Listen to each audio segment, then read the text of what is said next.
Hey folks, BELAL from LearnToSell.io, and today I want to talk about how to handle how much does it cost. One of these objections that really trips up sellers and gets them tongue-tied and nervous.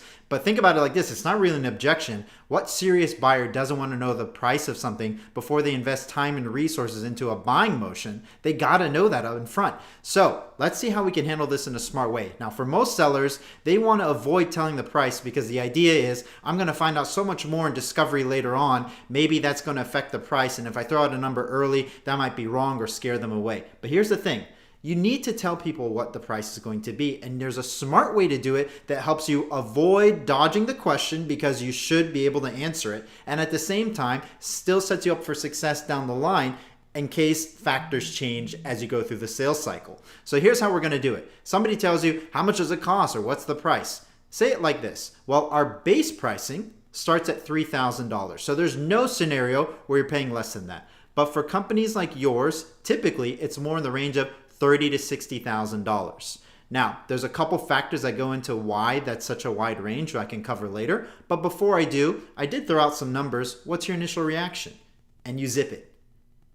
And now all of a sudden, you give a chance for the buyer to react to those numbers you threw out, while at the same time, you gave them the floor. You gave them where there's no scenario where it's going to be less than that, and you gave them a range that allows you to work with them as you go through discovery, as you figure out different things that might be going on within their business. So next time, I'll give you a pro tip. Be the first to bring this up. Don't even wait for the question.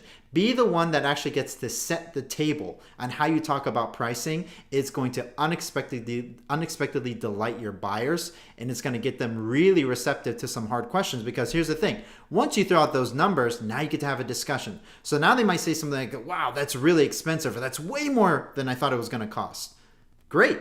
Now you get to ask them, oh, interesting. Well, what were your expectations? Or how did you have those expectations?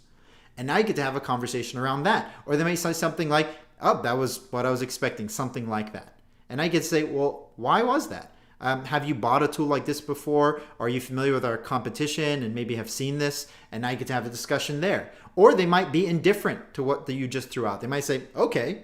And that's usually a sign that that person doesn't normally deal with purchasing, doesn't have that decision-making ability in the company, that they usually have to go ask others when it comes to pricing and things like that. And now you can have a discussion towards that. So no matter what the reaction is to the initial pricing that you throw out, now you get to have a more rich conversation with your buyer about that and figure out a lot more, and potentially even disqualify them early and up front if it's not going to make sense down the line.